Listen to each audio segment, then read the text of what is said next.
to Porch Talk. This is your host, Alan. This is a Zoom call, and we're headed out to New York. I got Mad Megs here with me, the band. And so, guys, I would like for each of y'all to introduce yourselves and what you do in the band. My name is Igor. I play bass and I scream when I'm allowed to. Like back screaming. I do some back screaming vocals that only I can do anywhere. Also manages the band. Yeah, that's right. I scream. My name is Ruslan and I play drums. And I don't sing, I don't scream. I just play drums. That's it. I am Jason Laney. Play keyboards, and I have been known to sing some harmonies from time to time. My name is Dan. I play guitar in Mad Meg, and I also sing backup. My name is Ilya. I sing the lead vocals and I write songs from Mad Meg. All right, and so tell me a little bit about the formation of how did y'all come together? How did y'all meet? It all started at a bullet factory in outside of Riga, in Latvia. That's right, Dan. The band actually started out as the house chess team of the munitions factory, an old decommissioned Soviet munitions factory in the Baltics, and it was an unlikely scenario in which we all became friends as a result of a romantic misadventure involving a nun. I would be the one testing the bullets, which is how I got my scream.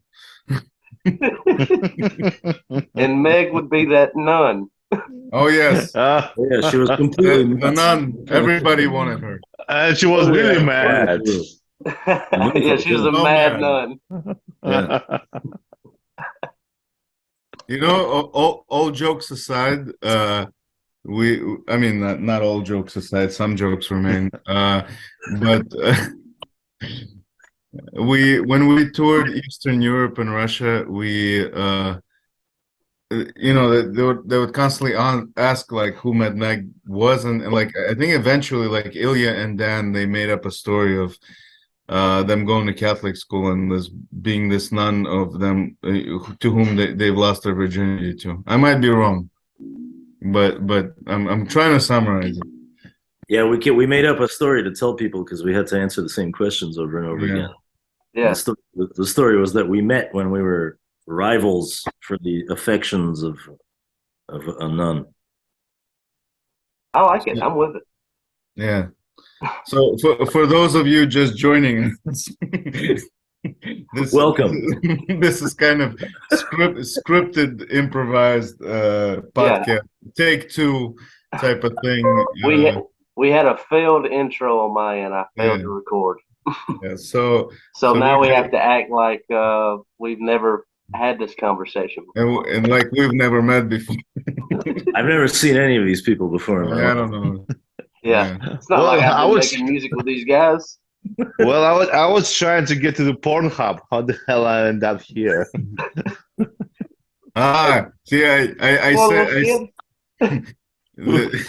I was looking for girls. Why there's like 5 guys in my screen? I sent you a link. I tricked you into being here. It's the 21st century, Ruslan. You sent me the wrong link, man. Now I sent you the right link. Now you can't leave. Well, okay, then I'm gonna do some stuff. You guys just don't watch, guys. Ruslan, you might listen. Ruslan, while I have you, tell me a little bit about drums, man. How'd you get into it? Drums. Well, drums is everything. I believe that every musician must learn how to play drums because it gives you so much ability to play and perform your music well. Through the drums, I learned how to play guitar and piano. And rhythm is everything. There's no melody without the rhythm. There is no dance without the rhythm, and you must learn what the rhythm is. And through the rhythm, you just can learn play any music instrument. Although I'm not the really great piano player or guitar player, but it helped me to learn faster. But Those Ruslan does compose beautifully instruments. on the piano. Oh, thank you. Oh, nice. And And drums, yeah, and that's what I really felt when I was a kid in high school. And it's came to me. My friends just came and said like I'm gonna be drummer since I always been knocking on the table and always beated some beats yeah, and yeah, and this is my journey begin with this high school back in Kazakhstan. and And since that, I'm in Mad Mac, and yeah. So I, how did you meet Igor? How did all this come together? I think just jumping back a little bit to the question, I think I mean Ruslan is he's a beautiful drummer. No, but no, I mean I mean as a composer, I mean it's what like he stuff that sounds completely different from anything else he does. But I mean as an arranger, I think he brings a lot to every band that I mean we've been in. We've been in a bunch of bands and we are in two right now. Currently, me and Ruslan.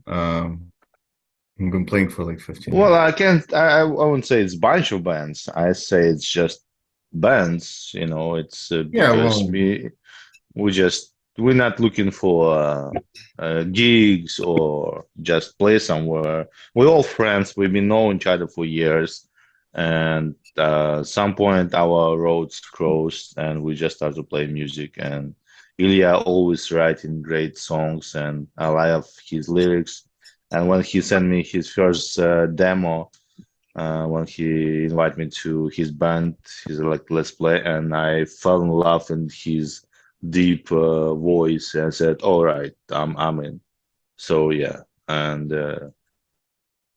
I wanted to play because I really like his music and his uh, his vision. His vision. So me, yeah. I think the question was when me and Ruslan met, and this was like, right? Was that the question? That's right. Yes, yeah, all of Yeah, us. Yeah, yeah, man. I mean, Igor, this is my first friend I've met when I yeah. came to America. 2007, it was July or June. I think it was July. It was a little Russian bar, and I met him there, and and I came with a friend, and we started one band, which named the Clocks, and little by little, we grew up and we achieved some stuff. And later on, we joined to Mad Mac Band. So yeah, it's actually one big family, just Yeah. playing kind of different style of music, which I love too. As a drummer, for me, is really cool that Mad Mac has more upbeats and more funky, classic jazzy bluesy stuff. And the other my project, the more progressive rock, alternative rock, more. Our project. So so yeah, and that's why I have this. I satisfy myself as a drummer in both way. So yeah, that's I can play some styles or genre as a drummer in one band and be open in it and be experimental and very hard rock progressive in the other. So yeah, I'm Gotcha. happy. What about it, Ilya? Tell me a little bit about the Mad Mix. Like, what really what led you to want to pursue music, and just as far as being a creator, because I know music is not your only outlet. You also do the music videos and other artistic endeavors. How did all this come together for you? Well, I've always been, I guess as anybody else, a fan of music. Like growing up, mostly like classic rock, with like brief interludes into like punk rock and grunge. And I've always recorded my own songs at home, and like when we met when we like started the band, the the guys heard my songs on MySpace that I was just like posting shit on MySpace, and yeah, I got into it because my musicianship is not great, but I really like to create, and you know music is a very easy way to create something out of nothing. You don't really need anything for that, and I really enjoyed that part of it.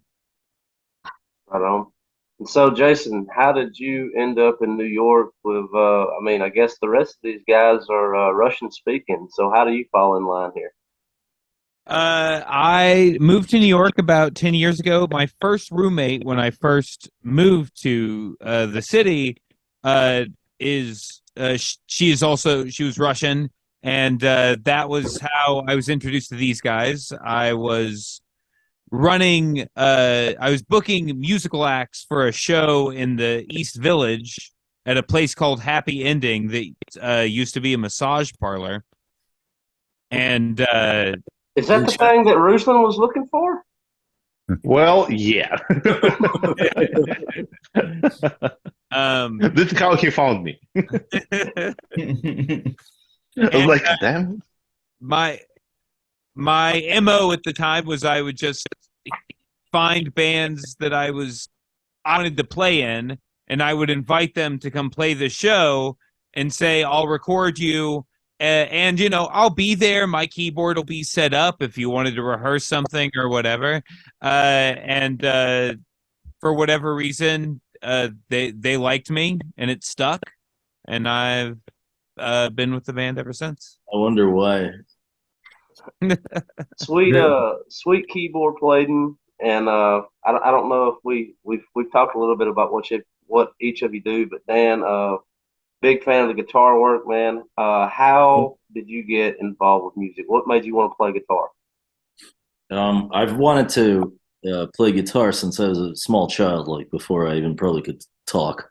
So, it's hard to say exactly what made me want to do it, but I always knew that I would one day. And then one day I got a guitar when I was a kid, and then I just did. But it's almost like that point when I got a guitar doesn't even mean anything because I was sort of already a guitarist. You know what I mean? Like before that, I mean, I knew, like I just knew always that I would be Did one. it come from that composer? Yeah, one of my earliest influences is this Russian songwriter Vladimir Vysotsky, and I heard him at a very early age. But I mean, he's not much of a guitar player. He's more just of a fantastic Russian language songwriter, and he's got an enormous presence. So that's the first kind of image of a guitar playing, performer that really made me want to do that. But his influence is not so much of a musical influence as more of a persona oriented. Well, I would say definitely a poetic influence. Yes, and powerhouse just in general. Because I mean it's kind of hard. There's some people in the world where it's when they get in the room, it's hard to focus on anything else. So he's that type of attention magnet where you just kind of all your attention kind of focuses on him. Yeah, he was and he's definitely a legend. Not a great guitar player, but a great songwriter nevertheless. Perfect for what he, Yeah, of course. Yeah, playing is perfect for what he's. Yeah. I mean, it's definitely a phenomenon, historical phenomenon. If you're curious, you can look him up. Yeah, I think is that. I mean, it actually, kind of, I like that kind of the South, the folk, country thing. I mean, there's definitely like a parallel that's going from that kind of Russian guitar-oriented music, poetically driven, to southern. Dan, are you smoking weed? yeah. Yeah. Are you just rubbing it into Alan's face that he can't? Oh, sorry. No, Red state. If it looks like I'm dazed off, it's just because I'm looking at Dan having a great time. I'm just fucking around.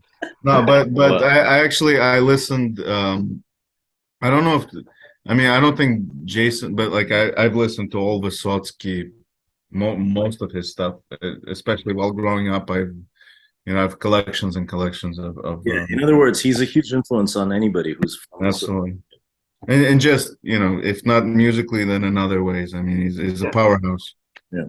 So, Ilya, tell me a little bit about the songwriting process for the band as far as Mad Megs. Is it an idea you bring to the table, and each of these guys bring their own work to it, and y'all kind of form it as you shape the song, or how does that work for y'all?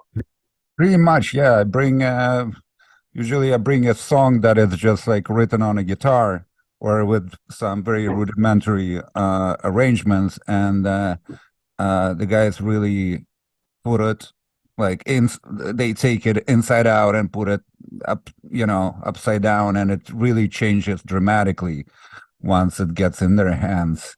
And each one writes their own part, and then we play that song until it feels right, and then we play it in front of people until it feels comfortable and right, and it progresses as we perform it live, and then we record it after that. Yeah, let me ask y'all something about this. It's like I think there's three parts to a song. Just in my own experience, you have the practice to where you wrote it, and then when you first start playing it out to a crowd and seeing how the crowd is going to ride with it, that's kind of like a rehearsal for the song to me. When you're just sharing it with other people to kind of get a feel for the room, and then like you finally begin to play it after it's polished. Does that make sense? Yeah, definitely. Because a lot of like some artists, they record it first and then they start like taking the song on the road. And we don't go into the studio until we've played it enough times in front of people, because that's where it actually like takes shape. I think there's like the two very original things about this band is that our musical tastes actually rarely meet. Like we do not like we meet on some things, like we all love the Beatles, or there's some other thing. You can't stop talking about Vysotsky. Oh yeah, I can't. I love what Vysotsky is like that. That's my dude. But Lennon, he's just my another dude. Here's another dude. It's two dudes. Two dudes just writing songs in two different countries. I think that's a good reference point with John Lennon. A lot of people, when they think about the Beatles, he was the cool one, and then Paul McCartney was the guy who actually understood how music worked. Mm. And so, like, anytime you listen to a song that John Lennon wrote, like, the vocals of it would be just like flatline, right? Mm. But like when Paul McCartney wrote it, it would be a roller coaster. Or even with Ringo, when it would be like, what the hell are you talking about? So, like, every Beatle kind of brought something to the table. You can't see it, Ruslan. It keeps beating. You keep disappearing in that moon. You're like the Cheshire Cat with that background. Yeah. Speak up, Ruslan. Let me see it full screen. What are you trying to show us? Yeah, what are you showing us? We can't see it. I can't see you. I wonder why. Turn off the background. I think Ruslan is like trying to come across the dimensions. Yeah, it's the Beatles Bible. It's when they say this is Soviet Union. Why can't you see? I wonder. Turn off the background. How do you do this? How did you turn it on? Well, how did you end up in space? This is probably my fourth Zoom ever. So you've been hanging out with Dan. I'm not really right now. I'm not really a Zoomer. One sec. Ruslan is obviously a part of the Russian space program. I mean, nothing really works. Ah, my goodness. The Beatles. Yeah, it says the Beatles. Yeah, the Beatles. I wanted to No, as was we were talking about the Beatles. So yes, I would say the Beatles for me is a really good example for a band. I mean, this is like always been for me. I got inspired by their stories. I mean, not the sad part, although there is so many tragic stuff were going on uh, while they were growing up. But as a band, like they were friends in the beginning, and then they become band, and this is really was always important for me. Play not just with musicians, but with friends, and I think in that uh, with that the role model, music sounds totally different. I You guess know, I mean, while we're here and this is the second reboot, and like we can hash back with the COVID times, but I wanted to ask you or all of you thoughts on using different drugs for inspiration while we're talking about the Beatles because that was a huge part of what they did. What do y'all think about using using drugs to maybe help the influence? well, the good musician is sober musician. well, it depends. What do you think about using drugs for inspiration? I have no issue with it. Of you know, Like personal? I have no issue of taking a trip or doing whatever. I think there is a problem like with some of my favorite bands like Lane Staley of Alice in Chains or even with Kurt Cobain. Like drug use can uh, lead to early death, but I mean, I I think think in moderation. the thing is like when artists or artistic people become addicts, that's because they're in pain, you know. Hmm. And but when people use drugs just for inspiration, as you say, or recreationally, that's a different thing. Yeah, So, I mean, obviously, it's okay to use it for inspiration occasionally, as long as you're not an addict. But if you're an addict, that's probably not too good for you. I mean, absolutely. I gotta say that since we were talking about the Beatles, I mean, one of the things that I love and respect about the Beatles, they went through the whole pop spectrum, really. They did. I mean, they're one of the few bands that, went from actual pop, like dance music, to really psychedelic, to ballads, to, I mean, they did the whole spectrum, and everybody else since then have been kind of, Repeating. repeating that. They went through the whole spectrum. Uh, if we're talking about drugs, I mean, really, I know I believe in balance the most. Anything in life, I believe in balance. So if Yeah. it's too little, maybe not great. Too No, much. no, no. I mean, it's not like. I mean, I can play drums when I high or I too think drunk. writing. I think Alan. No, but it's really good to, for example, when you record the album, sometimes maybe smoke a joint and listen what you actually doing because this kind of thing helps you to see what's inside. You might hear more. You got more ideas probably of how to arrange or what to add or what to. I mean, it's when you're focusing, sometimes it helps. the, Kind of step But in outside of yourself. general, huh? Kind of step outside of yourself. Yeah, yeah, because I mean,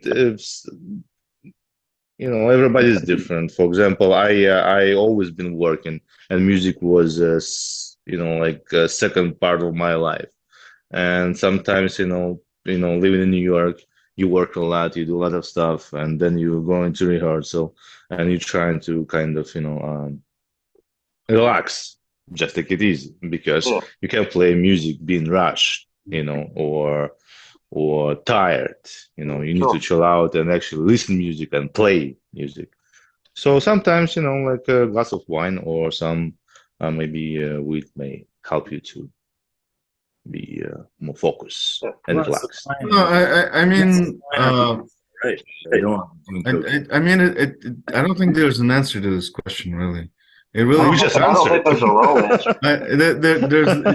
It depends on the person, and it depends on the balance, and it depends on, which way you're looking at this journey that bringing us all together. And I mean, guys, I mean, I don't know, like, probably cocaine, heroin, bunch of shit like that, it's probably not too great at all, you know? No, we're not No, talking about them. right. And I mean, that is what's killed, like, I think about Sublime, I think about Alice in No, no, Chains, no. all those guys were taken predominantly You know by what's funny? Think about it. I'm not funny. Think is a bad word. It was really strange that like they were doing actually on stage and people were watching them. I mean, basically, and then they just like famous rock star. They put it in the box and just like okay, move over. I just like basically like those guys sacrificed and being all artists all the way and kill themselves on the stage and million people just keep watching it, and yeah, that was a problem, You know, and it was I kind of did, strange too. I did cocaine twice. The second time, to cut the story short, and this was the last time I did it, I ended up, I was walking to Times Square trying to find a place to drink at, and then I became amazingly tired, and I saw a cardboard box at 42nd Street, which is like the center of Times Square. I see a cardboard box, and the first thing that comes to me, like, I want to sleep on this cardboard box. I fell asleep on the cardboard box. A homeless dude came up to me, kicked me, and said, like, you're in my space. And this was the last time I did cocaine. What? Yeah, I told y'all this would be more like Joe I can Rogan tell you stuff. there's whatever you did wasn't coke. Yes, it's interesting how Ilya in Igor was saying about my space in different directions. See, and just like that, we're more Joe Rogan now. We're having a good time. Oh yeah. All right, so we've got about 3 minutes before this one shuts off. I wanted to go at Jason for a second because he's been quiet. Jason, tell me a little bit about piano influence. Like, who are some people that you really listen to when you're trying to get inspired? Maybe today or yesterday. My flub was Billy Joel. My dad ordered like the greatest hits volumes 1 and 2 through like Columbia House through that service where it was like, we'll give you 10 CDs for $1 and then never ask you for any more money ever again. What kind of business plan was that? Do not understand it, but we got a Netflix. lot of great CDs out of it. It's the original Netflix. Yeah, but they never moved on to what Netflix did. No, they never did. But when Ben Folds 5 first came out, that kind of like revolutionized the piano for me. Like that was the first time that I really heard piano in like a modern rock context. Just someone just like the same way that I saw like Stevie Ray Vaughan like throwing his guitar around. Ben Folds was like throwing his piano stool at the piano and shit like that. And that was like, oh mate, I could be a rock musician and still play this instrument that is not necessarily a rock instrument. Yeah, and you mentioned that you were teaching before you moved to New York City. Was this like, is this what you studied in college? Yeah, I went to music school, but as a vocalist. And then very quickly after I got out of school, I realized that there are a lot of fantastic singers, many of them much prettier than I am, and but not that many skilled piano players. So I kind of started working my chops and kind of moving in a different direction.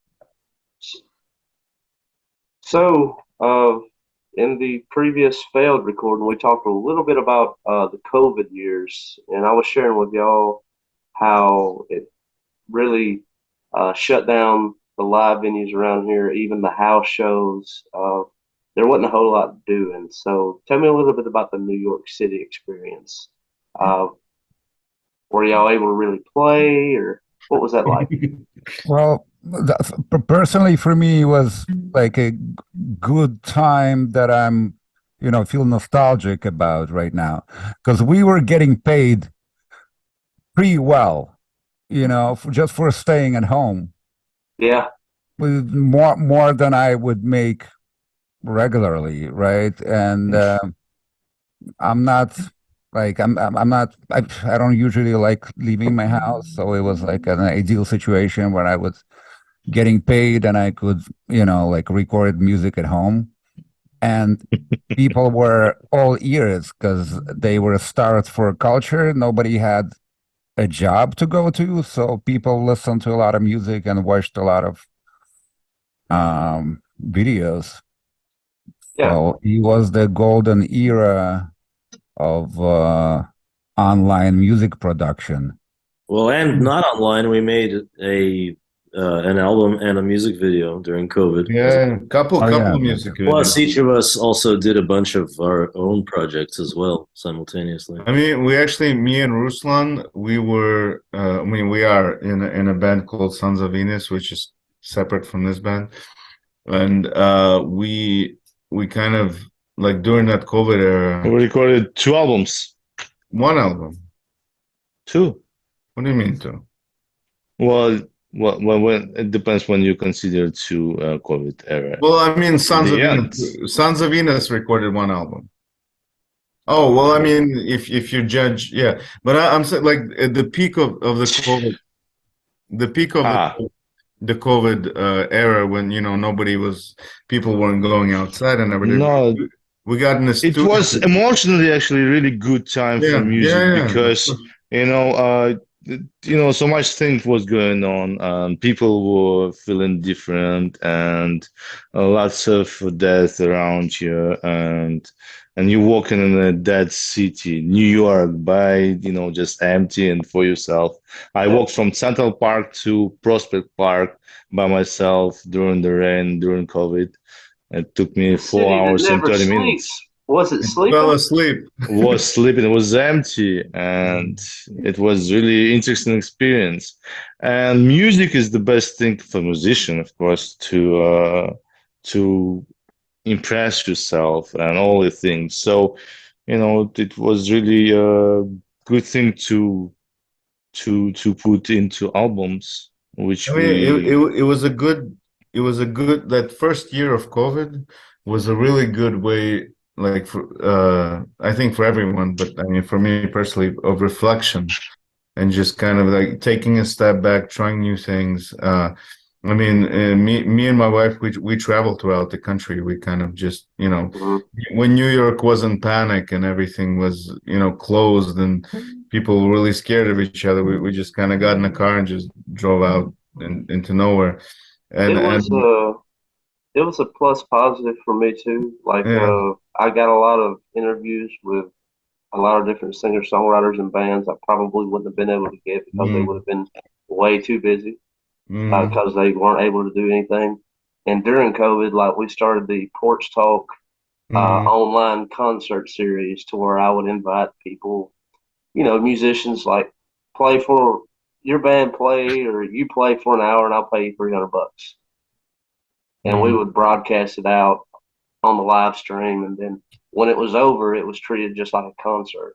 I would archive it, but the feed was gone. You didn't record it?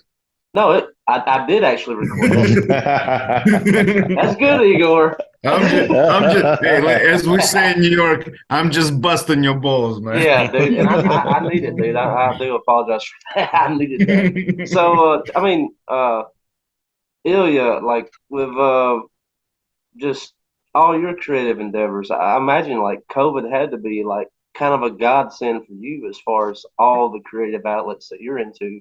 It probably gave you time to really get in there. More than time, it's what prevents you from creating stuff is the anxiety that you have to do something else, or you have to make money to pay rent or something, and that like creates an enormous mental block that prevents you from creating. And that time, you didn't have to be anywhere.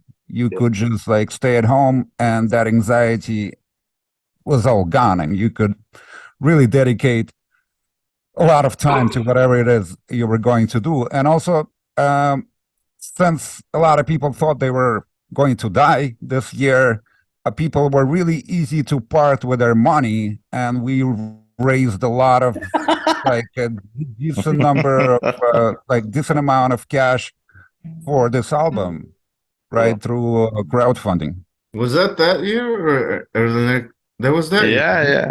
Yeah, That it was was. like 2020, I think. Right.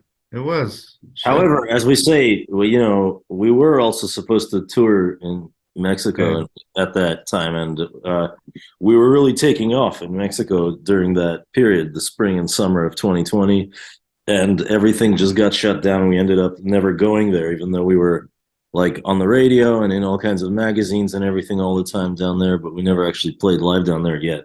We hope to still make that happen. I mean, actually, this record, "Who Deserves Balloons and Medals," it was by one of the top radio stations, Ibero, in Mexico. It was chosen as one of the best of the year, I think.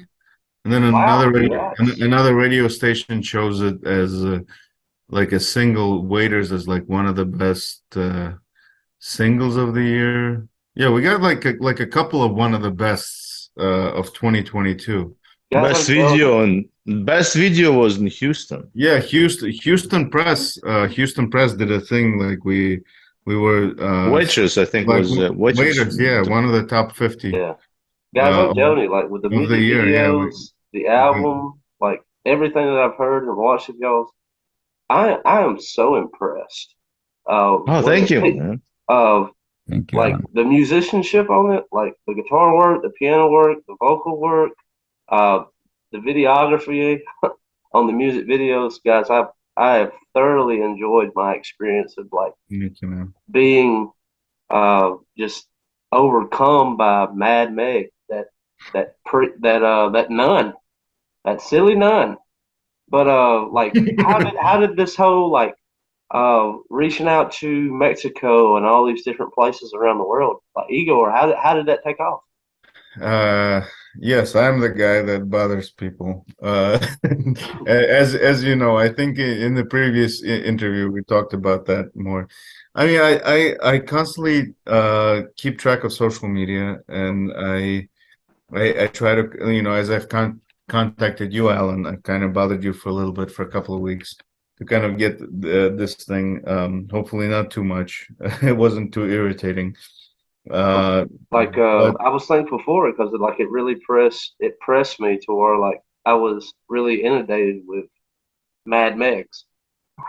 I mean, I've in Mexico, there were a lot of like we got some press in 2020, and we were gonna go there. All the festivals, were non-existent, and that didn't happen. And then 2 years later, this DJ found our music and played it on a radio, like a big radio, this Ibero radio station in Mexico City. And I kind of got in contact with him, and kind of things started happening there as well. But I mean, we kind of we struck a chord with like various people in different parts of the world. I think we kind of still kind of doing the whole thing independently and everything. We definitely struck a chord with different people, different parts. I mean, you're in the South. Yeah. And dude, we're silly with it. Like no, I love putting this music on when we're hanging out, and I can't say what Dan was doing earlier, but if we were to be doing that, this is the kind of music we would be listening to if such a thing was happening.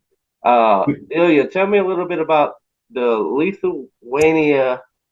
I can't even speak. Lithuania. Lethal live prison recording. How did that happen? I butchered that. But like, tell me, how did that happen? Oh yeah, we flew in for our Eastern European tour, and I think our first show of that tour got canceled or something. And our Lithuanian promoter Jay offered us to play in a prison because he had previously done something of that sort, like organized shows in prison.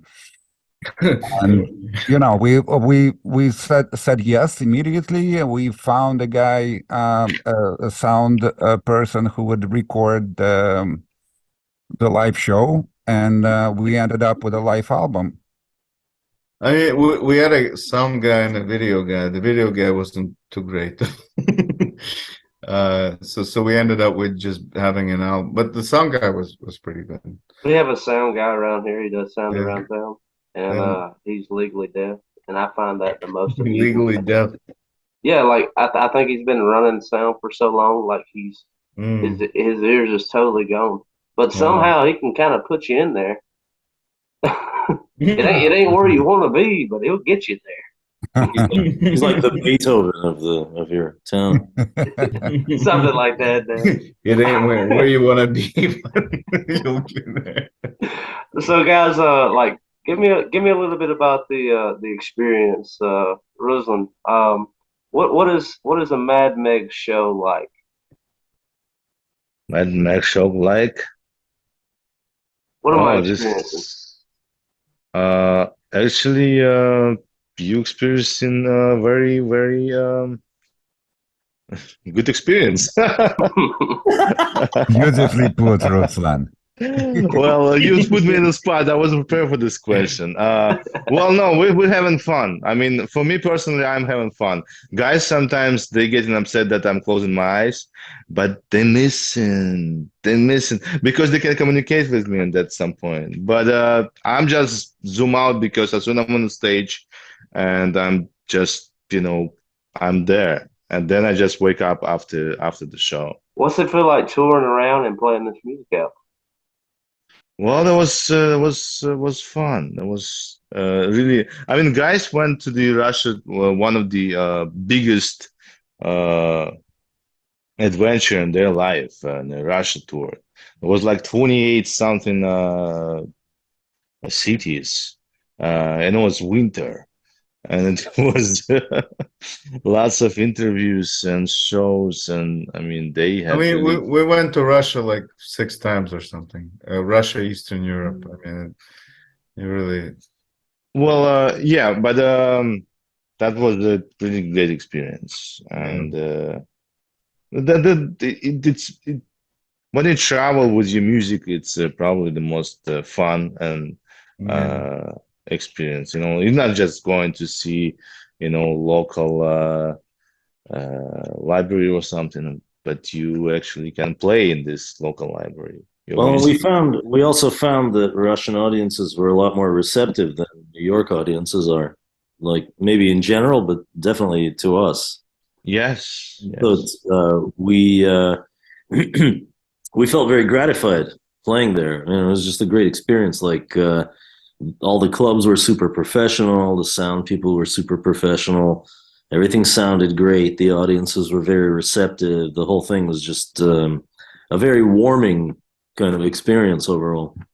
I mean, inspiring. What do you make of your time, Dan? Like since you've been with Mad Megs, like what are some of your favorite memories? Oh, favorite memories. Oh, we've had some real fun times on tour, especially. I mean, some very interesting things that will last in the memory forever. I'm not sure if I can share them here. Well, maybe not. Well, he didn't share with us either. Like even just the first thing that comes to mind is right now, as you ask me, is probably one of them is playing at the prison in Lithuania just because it was such a crazy and weird experience. It was just totally surreal, I mean, when I read that, I was like, "What? How? What is? How does that even happen? Why?" Yeah. Yeah. I mean, we're available we're available not just for prisons, we're also available for bar mitzvahs and birthdays and weddings and things like that. But prisons as well, we do it. Kindergartens.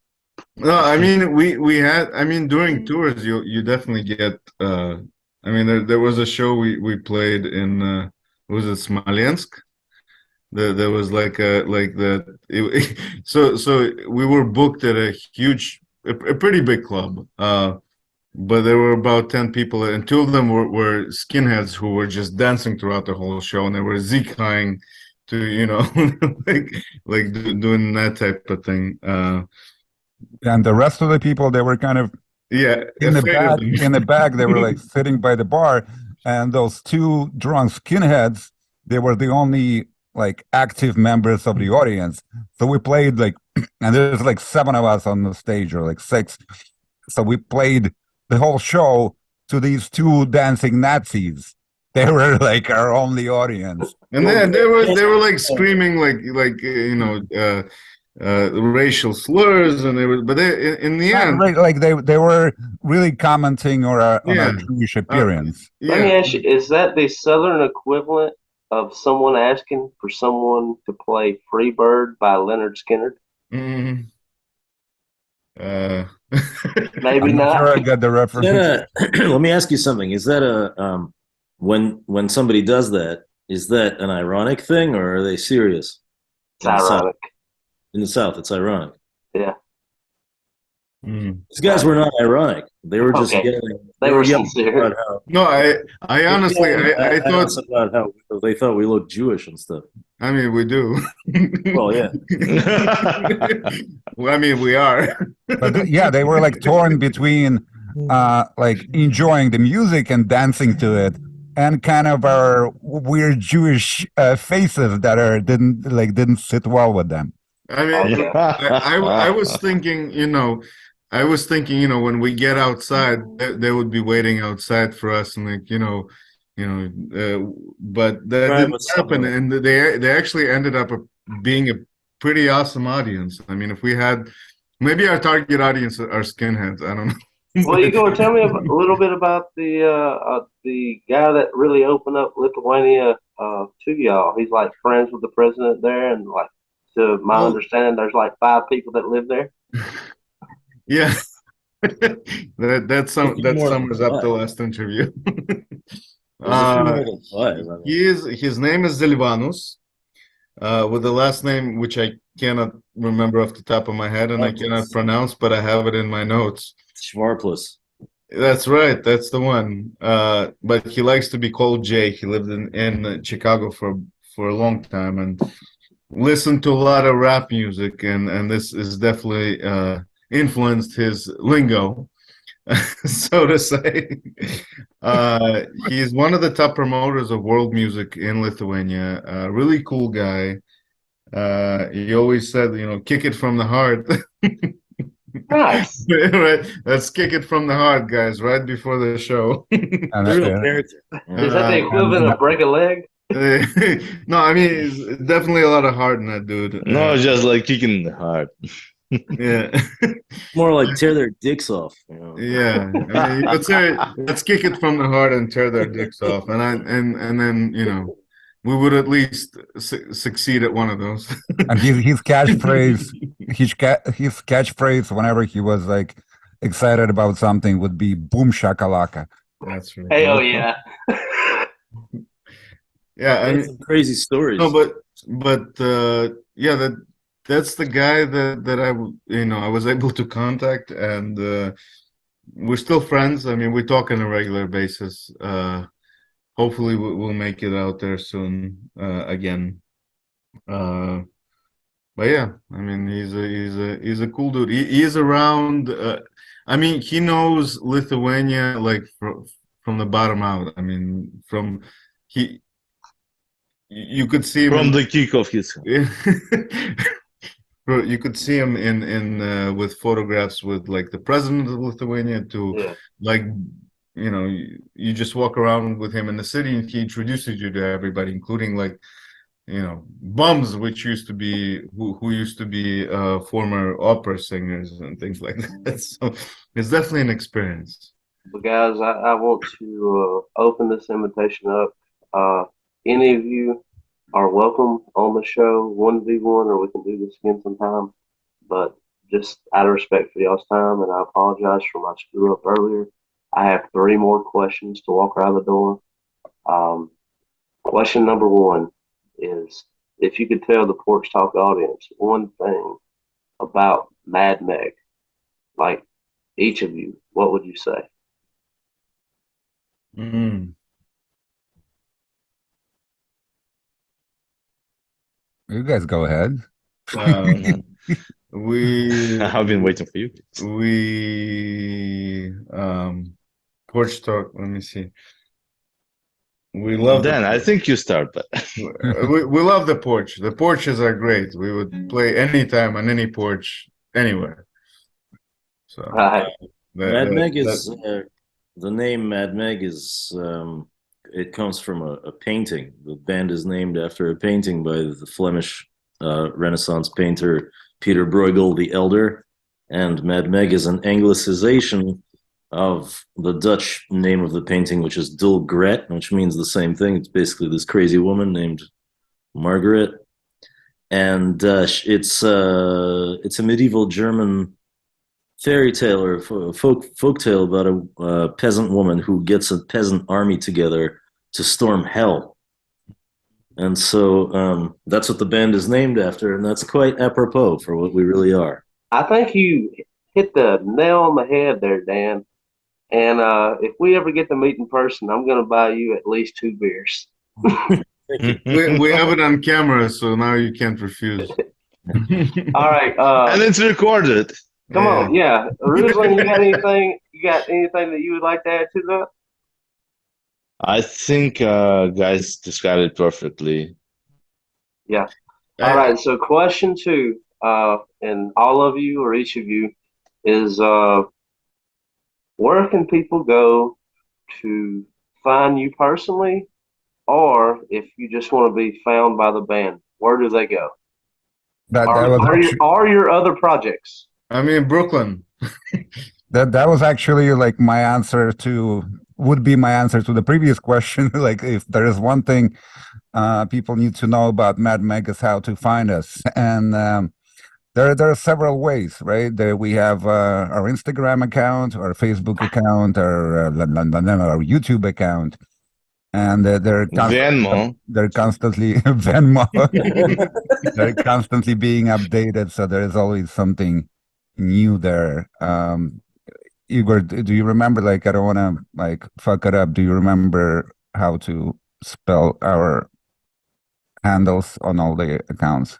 Why, as a matter of fact, It's okay. I'll do it. It seems. Well, we don't have to say them out loud, right? You can post them, right? After, I mean, Yeah, exactly. So, but pretty much search for Mad Meg the band, and it will show your stuff.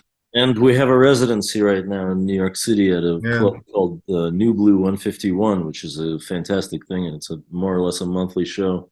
It's been great so far. Great audiences, great playing. The sound is fantastic. If you're in New York or swinging through, definitely. you know, we're constantly we're doing this thing around us, but you know, we're bringing other musicians that we really dig and like writers that we really dig, and kind of just doing a thing around the art that we like. Yeah, we're trying to build a community around that venue. That will. Oh, well, we were doing that just a couple of months ago, but hopefully that will grow Yeah. into something bigger than us. Yeah, it's a club called New Blue 151, spelled NUBLU 151. Right on. Thank you, Dan.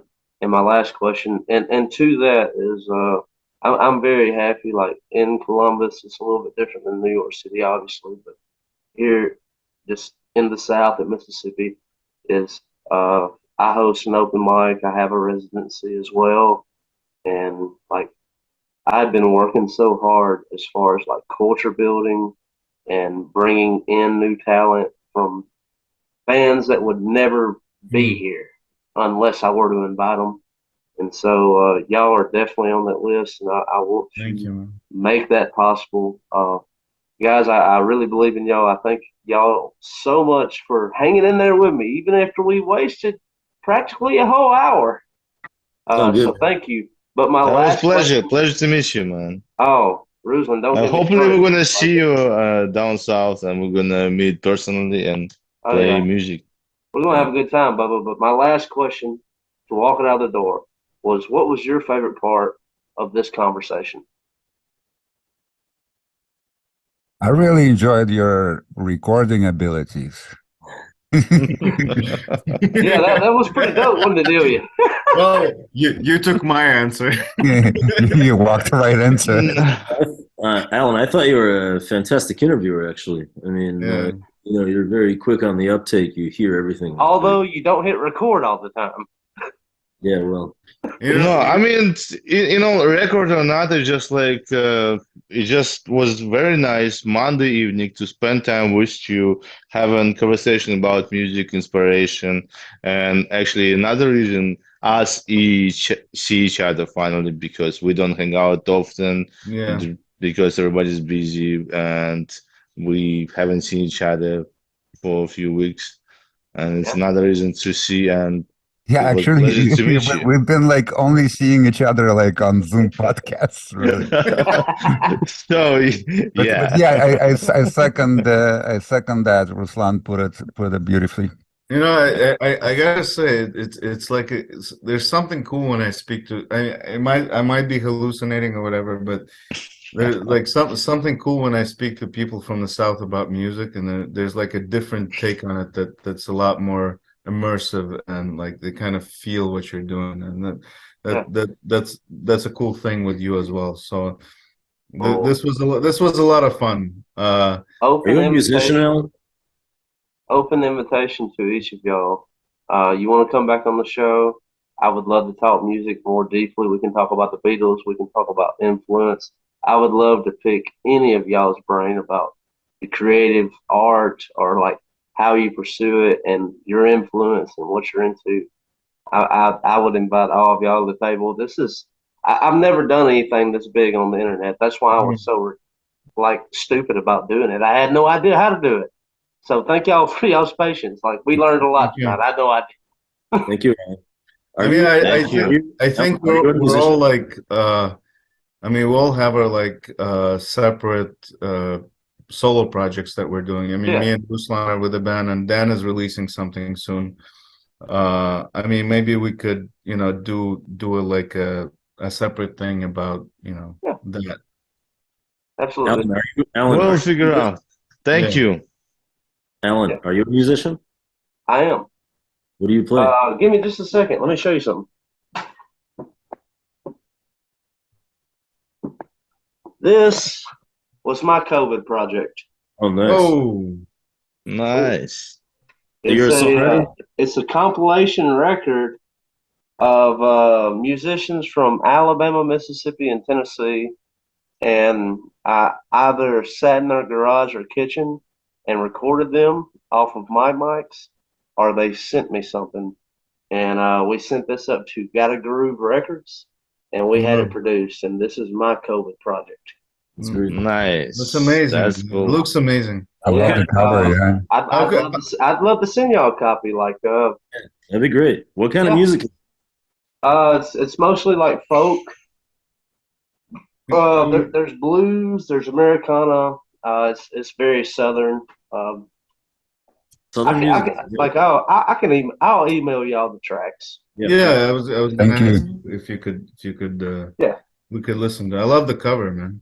Yeah, that's Abe Partridge. He's a folk artist and also a folk musician. So he's on the record and he did the record. Mm.